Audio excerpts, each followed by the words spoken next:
மத்திய அரசு கொடுத்து கொண்டுதான் இருக்கிறது. இது பிஎம்சி என்பது, அதாவது இந்தியாவிலேயே மொத்தம் எவ்வளவு பள்ளி இருக்குன்னு பாத்தீங்கன்னா பிஎம்சியில 14,000 பள்ளி தான் இருக்கு. அதாவது இது ஒரு சிறப்பு திட்டம். இந்த பிஎம்சிங்கிறது ஒரு சிறப்பு திட்டம். இந்த திட்டத்தில் என்னன்னு சொன்னா தமிழகத்துல இப்ப 37,000 பள்ளிகள் இருக்கு. மொத்தம் அரசாங்க பள்ளி 37,000 பள்ளி இருக்கு. அந்த 37,000 பள்ளியிலுமே நீங்க பிஎம்சி திட்டத்தை புகுத்தணும்னு மத்திய அரசு சொல்லல. அவங்க சொல்றது தேர்ந்தெடுக்கப்பட்ட ஒரு 1000 பள்ளியோ இல்ல ஒரு 500 பள்ளியோ நீங்க தேர்ந்தெடுத்து எங்க கிட்ட கொடுங்க. அந்த பள்ளியில் இருக்கக்கூடிய மாணவர்களை நாங்க சிறப்பான ஒரு மாணவராக உருவாக்குவோம் அப்படின்னு மத்திய அரசு சொல்லுது. அந்த 500 பள்ளி அந்த 1000 பள்ளியை கூட தேர்ந்தெடுக்க மக்கள் இல்லாத திராணியற்ற அரசாக தான் இந்த அரசு இருக்கு.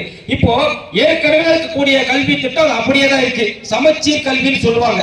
நம்மளுடைய கருணாநிதி அவர்கள் கொண்டு வந்தது சமச்சீர் கல்வி. அந்த கல்வி திட்டம் தான் நீங்க தமிழகத்தில் இருக்கு. அந்த கல்வி திட்டத்தோடு சேர்த்து, ஏன்னா இவங்க ஏற்கனவே புதிய தேசிய கல்விக் கொள்கை திட்டத்தை ஏற்றுக்க மாட்டேன்னு சொல்லிட்டாங்க.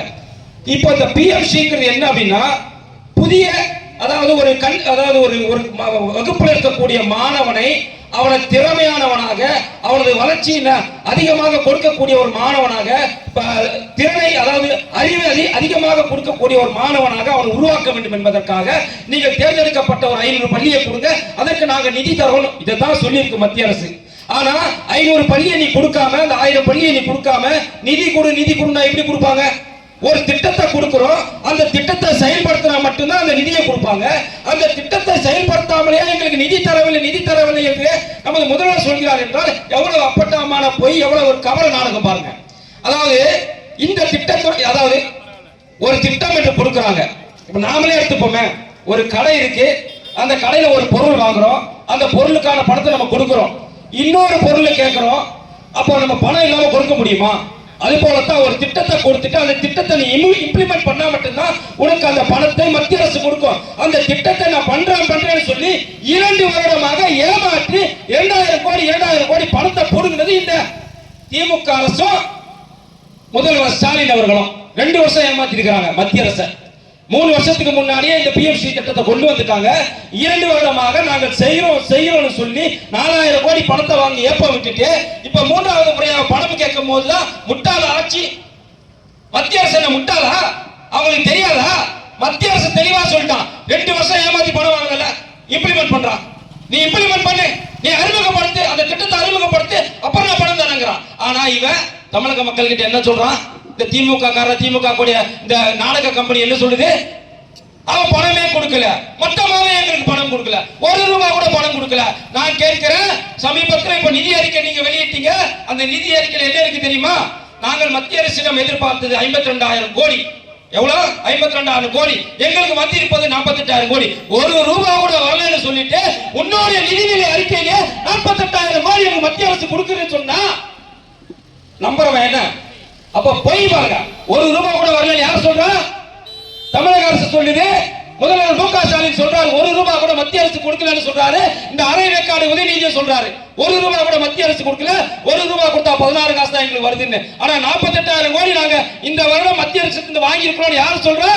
உங்களுடைய நிதி அமைச்சர் சொல்றாரு 48,000 கோடி எங்களுக்கு கொடுத்திருக்காங்கன்னு உங்க நிதி அமைச்சர் சொல்றாரு. இன்னைக்கு நிர்மலா சீதாராமன் சொல்லிருக்காங்க என்னன்னு, வட்டி இல்லா கடனாக 17,600 கோடியை தமிழக அரசு வாங்கியிருக்கு. எவ்வளவு? 17,600 கோடியை கடனாக மத்திய அரசு கிட்ட இருந்து தமிழக அரசு வாங்கியிருக்கு. ஆனா நீங்க என்ன சொல்றீங்க? 1 ரூபாய் கூட நாங்க வாங்கலன்னு சொல்றீங்க. இப்போ இந்த புதிய கல்விக் கொள்கை திட்டம் என்ன சொல்லுதுன்னா, நாம புரிஞ்சுக்கணும், நரேந்திர மோடி அவர்களோ, உள்துறை அமைச்சர் அமித்ஷா அவர்களோ, தர்மேந்திர பிரதான் அவர்களோ எந்த ஒரு கட்டத்திலையுமே இந்தியை தான் நீங்கள் படிக்க வேண்டும் சொல்லவே இல்லை. எங்கேயும் சொல்லல, எந்த இடத்துலயும் சொல்லல, பார்லிமெண்ட்லயும் சொல்லல, எந்த ஒரு பிரச்சார கூட்டத்திலையும் சொல்லல.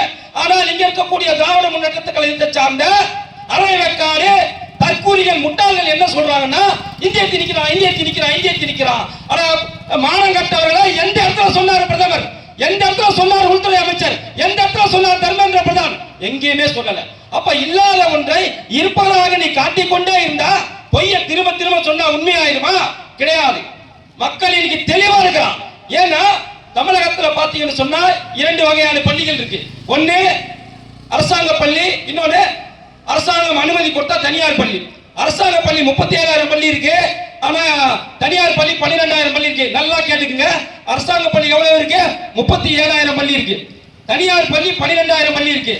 தனியார் பள்ளியில் தெரியுமா? 56 லட்சம் மாணவர்கள் தனியார் பள்ளியில் படிக்கிறான். 37,000 இருக்கக்கூடிய அரசாங்க பள்ளியில் படிக்கக்கூடிய மாணவர்கள் 52 லட்சம். அங்க 56 குறைவான பள்ளி, அதிகமான பள்ளி 52 லட்சம். நாம சிந்திக்கணும். அந்த 56 லட்சம் பேர் படிக்கிற 12,000 பள்ளியில மும்மொழி கொள்கை இருக்கு. அங்க 3 மொழியை கற்றுக்கொள்ளலாம், 4 மொழியை கற்றுக்கொள்ளலாம். இதற்கு அனுமதி கொடுத்தது இந்த திராவிட மாடல் திமுக எனும் ஸ்டாலின் அரசு. இது அவன் அனுமதி கொடுக்கலாம். யாருக்கு? நீ என்ன சொல்ற? உன்னோட கொள்கை என்ன? என்னோட கொள்கை இருமொழி தான். தமிழ்நாட்டில் நான் 2 மொழியை தவிர வேற மொழியை கத்துக்க மாட்டேன்னு சொல்றல. பிரைவேட் ஸ்கூலுக்கு யார் அனுமதி கொடுத்தது? அந்த 12,000 பள்ளிக்கு யார் அனுமதி கொடுத்தது? இந்த ஸ்டாலின் கொடுத்தாரு. முடியாதுன்னா 12,000 பள்ளிக்கு நீ அனுமதி கொடுக்க மறுக்க வேண்டியதானே? அனுமதி கிடையாது. இப்ப கூட ஒண்ணு கட்டி போயில. ஒரு பில்ல பாஸ் பண்ணு. இப்ப சட்டமன்றத்தில் பட்ஜெட் கூட்டத்தொடர் நடக்குது இல்லையா? அப்ப ஒரு பில்ல பாஸ் பண்ணு, ஒரு மசோதா நிறைவேற்றி நாங்க தனியார் பள்ளிக்கு கொடுத்த அனுமதியை ரத்து செய்யறோம், அங்கே இருமொழி கொள்கை தான் வேணும்னு சொல்லுவியா? சொல்ல மாட்டார். ஏன்னு கேட்டா அந்த 12,000 பள்ளியும் நடத்தக்கூடியவங்க யாருன்னு பார்த்தா திமுகவுடைய அமைச்சர்கள், திமுகவுடைய முதல்வருடைய மகள், திமுகவுடைய உடன்பிறப்புகள், திமுகவுடைய எம்எல்ஏக்கள், எம்பிக்கள், இவங்க தான் அந்த பள்ளியை நடத்துறாங்க. அப்ப நீ அனுமதி ரத்து செஞ்சுட்டா என்ன ஆகும்? 2 மொழி தான் வருவானா எவனா படிக்கிறதுக்கு? வரமாட்டான். இன்னைக்கு பெரும்பான்மையான மாணவர்கள் என்ன படிக்கணும்னு நினைக்கிறான்? 56 லட்சம் மாணவர்கள் 3 மொழி வேணும்னு சொல்றான். ஆனா இங்க ஏன் இவர் அரசாங்க பள்ளிக்கு மும்மொழி வேணாம்னு சொல்றாரு தெரியுமா? இங்க மும்மொழியை கொண்டு வந்து விட்டால் யாராச்சும் பிரைவேட் ஸ்கூலுக்கு போவாங்களா? நீங்க கவர்மெண்ட் ஸ்கூல்ல மும்மொழி கொள்கையை கொண்டு வந்து விட்டால் யாரும் பிரைவேட் பள்ளிக்கு போக மாட்டாங்க, தனியார் பள்ளிக்கு போக மாட்டாங்க. அப்படி தனியார் பள்ளிக்கு போகல என்ன ஆகும்? வருமானம் போய்விடும். திமுக அரசுக்கு வர வேண்டிய வருமானம் போய்விடும். எப்படி இந்த நீட் தேர்வுல ஒரு நாடகத்தை நடத்தினாங்களோ அதே போல இந்த மும்மொழி கொள்கை திட்டத்தில் மிகப்பெரிய ஒரு நாடகத்தை இந்த திமுக அரங்கேற்றி கொண்டிருக்கிறது. நான் கேட்கிறேன், தமிழகத்தில் எல்லாரும் விருப்பப்படுறாங்கன்னு சொல்லிட்டு 56 லட்சம் மாணவர் மும்மொழி கேட்கிறாண்டா, மீதி 52 லட்சம் மாணவர் இருக்கிறான். ஆனா அவனால படிக்க முடியல. ஏன்னா வசதி இல்ல. பிரைவேட் ஸ்கூல்ல சேர்ந்து படிப்பதற்கு வசதி இல்ல. அவனுக்கு விருப்பம் தான். எந்த தாயாவது, எந்த தந்தையாவது, எந்த பெற்றோராவது தனது மகன் 2 மொழி படிச்சா போதும், 4 மொழி 5 மொழி கத்துக்க கூடாது நினைப்பாங்களா? இது என்ன 1967? இன்னைக்கு இருக்கக்கூடிய காலகட்டத்தில் தன்னுடைய மகன் அறிவாளியாக இருக்கணும், ஆக சிறந்தவனாக இருக்கணும், 10 மொழி கத்துக்கணும் தான் பெற்றோர் நினைப்பான். எந்த பெற்றோராவது 2 மொழி இருந்தா போதும் நினைப்பானா? நாம சிந்திக்கணும். அப்படி என்றால் தமிழகத்தில் இன்றைய நிலைமை என்னன்னா, தமிழக மக்கள் ஆசைப்படுவது மும்மொழி. திரும்பவும் நான் சொல்றேன், இந்தி யாரும் சொல்லல. 3வது மொழியாக உன்னுடைய தாய்மொழி தெலுங்காக இருக்கலாம், 3வது மொழியாக உன்னுடைய தாய்மொழி மலையாளமாக இருக்கலாம். ஏன்னா தமிழகத்துல இன்னைக்கு எல்லா மாநிலத்தை சார்ந்தவங்களும் வரான். அவனை போய் நீ தமிழ் ஆங்கிலம் மட்டும் படினா எப்படி? அவன் தாய்மொழி ஒண்ணு இருக்குல்ல, அதை படிக்க வேண்டாமா? ஏன் நீ இருக்கிறல்ல, முதல்வர் இருக்கார்ல, முதல்வரோட தாய்மொழி என்ன? தெலுங்கு. அப்ப உன்னுடைய தெலுங்கு மொழியை நீங்க படிக்க விட மாட்டேன்னு சொன்னா சிந்திக்கணும். நாம மக்கள் நாம சிந்திக்க வேணும். இந்த மும்மொழி கொள்கை திட்டத்துல மிகப்பெரிய ஒரு கபட நாடகத்தை இந்த திமுக அரங்கேற்றி கொண்டிருக்கிறது. காரணம் பணம். அவர்களுக்கு வருமானம் வேண்டும். பிரைவேட் ஸ்கூல்ல மட்டும்தான் மும்மொழி, தனியார் அரசாங்க பள்ளியில் மும்மொழி கிடையாது. அரசாங்க பள்ளியில மும்மொழியை கொண்டு வந்து விட்டால் பிரைவேட் பள்ளியெல்லாம் மூட வேண்டியதுதான். அப்படி மூடி விட்டால் என்னவோ? வருமானம் கிடையாது. தெளிவாக நாம் புரிஞ்சுக்கணும். மக்களே தெளிவாக புரிந்து கொள்ள வேண்டும். இப்படிப்பட்ட ஒரு நாடகத்தை தான் திமுக அரசு இன்று அரங்கேற்றி கொண்டிருக்கிறது மும்மொழி கொள்கை விஷயத்துல. 2வது பாத்தீங்கன்னா இந்த டாஸ்மாக் அண்ணெல்லாம் பேசினாங்க. இந்த டாஸ்மாக் ஊழல் என்பது 1000 கோடி கிடையாது, 1000 கோடின்னு சும்மா சொன்னாங்க, அவ்வளவுதான். இந்த டாஸ்மாக்ல என்ன நடக்குதுன்னா, கிட்டத்தட்ட ஒரு 14 கம்பெனிகள் இந்த டாஸ்மாக், அதாவது இந்தியாவிலேயே ஒன்று நாம் தெளிவாக புரிந்து கொள்ள வேண்டும். இங்க இருக்கிற திமுக உடன்பிறப்புகள், திமுக கூட்டணி கட்சிக்காரன் வீசி கட்டத்தில் சொல்லுவான், இங்க மட்டுமா சாராயம் விற்குது, உத்தரப்பிரதேசல விற்குது, குஜராத்ல விற்குது, மகாராஷ்டிரால விற்குது, ராஜஸ்தான்ல விற்குதுன்னு எல்லா இடத்துலயும் விற்குதுதான். நாங்க இல்லைன்னு சொல்லல. ஆனால் அரசாங்கம் நடத்தக்கூடிய மருத்துவ டாஸ்மாக் நிறுவனம் தமிழ்நாட்டில் மட்டும்தான் இருக்கு. இங்க மட்டும்தான் டாஸ்மாக் என்ற ஒரு நிறுவனம். டாஸ்மாக் யாரோட பாத்தீங்கன்னாக்கா தமிழக வாணிப கழகம். அந்த தமிழக வாணிப கழகம் தான் அதை யார் முதல்ல கொண்டு வந்தா? எம்ஜிஆர் கொண்டு வந்தார். அதன் பிறகு அது ஓரம் கட்டப்பட்டது. திரும்ப ஜெயலலிதா ஆட்சிக்கு வரும்போது அந்த தமிழ்நாடு வாணிப கழகத்தை பயன்படுத்தணும்னு சொல்லிட்டு அவங்க இந்த சாராயத்தை கொள்முதல் பண்ணி அரசாங்கமே விற்க ஆரம்பித்தது. அதுக்கு பிறகு வந்த கலைஞர் அதை அப்படியே ஏற்றுக்கொண்டார். இன்னைக்கு இந்த டாஸ்மாக் என்பது மிகப்பெரிய ஒரு பேசும் பொருளாக மாறுறது காரணம் யாரு? எங்கள் தலைவர் அண்ணாமலை அவர்கள். இன்னைக்கு சீமான் சொல்ற நாங்க தானே போராடணும், நீங்க போராடணும். முட்டாள் பாய, முதல்ல ஒண்ணு புரிஞ்சுக்க. ஒரு ஊழல் என்றால் யார் வேணாலும் போராடலாம். அது ஆளுங்கட்சியாக இருந்தாலும் சரி, ஆளுங்கட்சிக்கு துணைபவனாக இருந்தாலும் சரி, யார் வேண்டுமானாலும் போராடலாம். அப்ப இந்த 1000 கோடி ஊழல் என்பது என்ன அப்படின்னு பாத்தீங்கன்னா, இந்த டாஸ்மாக் நிறுவனம் என்ன பண்ணும்னா ஒரு டெண்டர் விடும். அந்த டெண்டர்ல சில அந்த மதுபான தொழிற்சாலைகளை டெண்டர் விடுவாங்க. அந்த மதுபான தொழிற்சாலை யாருன்னு பாத்தீங்கன்னாக்கா கனிமொழியோட டிஆர் பாலோட இவங்களோட தான், இவங்களுக்குள்ளேயே பரிமாறிப்பாங்க. இவங்க என்ன பண்ணுவாங்க, டெண்டர் விடுவாங்க. எனக்கு 10,000 பாட்டில் வேணும், 10,000 மது பாட்டில் வேணும் அப்படின்னு டெண்டர் விடுவாங்க. இது மாதிரி ஒவ்வொரு டெண்டரும் ஒவ்வொரு ஃபேக்டரிக்கு போவோம். அப்ப 10,000 கேட்பாங்க. அந்த 10,000க்கு தேவையான எத்தனால தான் தமிழக அரசு கொடுக்கும். அந்த கருமூலம் தான் அந்த எத்தனால தயாரிப்பாங்க. அப்ப இவன் என்ன பண்ணுவான், அந்த 10,000 பாட்டில் கொடுத்துருவான். எது இந்த 10,000 பாட்டில் நன்றாக புரிந்து கொள்ள வேண்டும். ஒரு குவார்டர் பாட்டிலோட விலை ஆரம்ப விலை 140 ரூபாய். ஆனா அதோட கொள்முதல் எவ்வளவு தெரியுமா, 28 ரூபாய் தான். 28 ரூபாய் மொத்தமா முடிஞ்சது. மீதி ஃபுல்லா டாக்ஸ், மீதி ஃபுல்லாவே டாக்ஸ். அந்த டாக்ஸ்ல 1 ரூபாய் கூட மத்திய அரசுக்கு போகாது, மொத்த பணமும் மாநில அரசுக்கு தான் வரும். 140 ரூபாய் 28 ரூபாய் தான் அந்த கம்பெனிக்காரருக்கு போகும். மீதி இருக்கக்கூடிய மொத்த பணமும் தமிழகத்துக்கு டாக்ஸா வருது. அப்ப 10,000 பாட்டிலுக்கான டாக்ஸ் தான் இவன் என்ன பண்ணுவான், தமிழக அரசோட வருவாயா காட்டுவான். போன தடவை 42,000 கோடி காட்டினாங்க, இப்ப 63,000 கோடி. 42,000 கோடி போன வருஷம், இந்த வருஷம் 63,000 கோடினா தமிழகத்துல குடிகாரனோட எண்ணிக்கை அதிகமாயிடுச்சு அர்த்தம். 42,000 கோடி எங்க இருக்கு, 63,000 கோடி எங்க இருக்கு. அப்ப கிட்டத்தட்ட 20,000 கோடி இன்க்ரீஸ் ஆயிடுச்சு சொன்னா தமிழகத்துல குடிகாரர்களுடைய எண்ணிக்கை இங்க அதிகமாயிடுச்சு அர்த்தம். அப்ப அந்த 10,000 பாட்டில் இருக்கு இல்லையா, அவன் 10,000 பாட்டில் தமிழக அரசு கணக்கில் காமிச்சிருவான். அந்த அது இல்லாம அந்த 10,000 பாட்டில் நம்ம ஒரு 5,000 பாட்டில் அனுப்புவோம். அதே நம்ம செந்தில் பாலாஜி கணக்கில் வரும். நம்ம சாராய அமைச்சர், மின்சாரத்துறை அமைச்சர் செந்தில் பாலாஜி, அனில் பாலாஜி கணக்கில் வரும். அந்த 5,000 பாட்டில் தனியா வரும். அந்த 5,000 பாட்டிலுக்கு டாக்ஸ் யாருக்கு போகாது, தமிழக அரசுக்கு போகாது. அந்த டாக்ஸ் யாருக்கு போகும், செந்தில் பாலாஜி மூலமாக தமிழகத்தில் இருக்கக்கூடிய பினாமிகளுக்கும் முக ஸ்டாலின் குடும்பத்திற்கும் இப்படி போகும். நான் சொல்றது ஒரு கம்பெனில மட்டும் சொல்றேன். ஒரு கம்பெனில ஒரு 5,000 ரூபாய், குறைஞ்சபட்சமா 5,000 ரூபாய் சொல்றேன். அப்ப 14 கம்பெனி சொன்னா 14 × 5,000 கணக்கு பண்ணிக்கங்க. அப்ப எவ்வளவு கோடி ரூபாய் இந்த குடும்பத்துக்கு போகுது பாருங்க. ஏன்னா அவங்க தெளிவா இருக்கிறான்.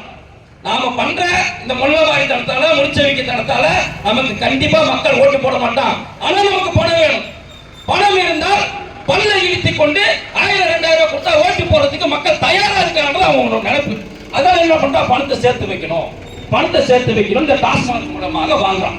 நான் என்ன கேட்கிறேன், உழைச்சி சம்பாதிக்கிறா, அயோக்கிய பசங்களா உழைச்சி சம்பாதிக்க 10 ரூபாய் பிச்சை எடுக்கிறீங்க. ஒவ்வொரு டாஸ்மாக் கடையிலுமே கஷ்டப்பட்டு காலையில இருந்து சாயந்தரம் வரைக்கும் கஷ்டப்பட்டு உடல் வலிக்காக ஒருத்த போய் குவார்டர் குடிக்கிறான்னு சொன்னா அவன் கிட்ட போய் 10 ரூபாய் பிச்சை எடுக்கிறீங்களே, இது பிச்சைக்கார முதல்வராக நீங்கள் மாறிவிட்டீர்கள். ஒன்று ஞாபகம் வச்சுக்கிறீங்க. பிச்சை எடுக்கிறீங்க, அவங்க கிட்ட அவன் கொடுக்க மாட்டேன்னு சொன்னா கூட குர்ஆன் கேட்கறீங்க, பிச்சையை மிரட்டி கேட்கறீங்க. நீங்க ஒவ்வொரு டாஸ்மாக்ல 10 ரூபாயை மிரட்டி கேட்கறான். அவன் கொடுக்க மாட்டேன்னு சொன்னா அவன் குடிகாரன் வந்து கலட்டா பண்றான்னு சொன்னா அவன் மேல ஒரு புகார் கொடுக்கறான். அதையும் காவல்துறை என்ன பண்ணுது, அவன் குடிச்சிட்டு கலட்டா அவன் வந்து நியாயத்தை தட்டி கேட்கறான். என்னன்னு, அவன் குடிகாரனா என்ன, நீ 10 ரூபாய் நீங்க அநியாயத்தை தானே விற்கிற.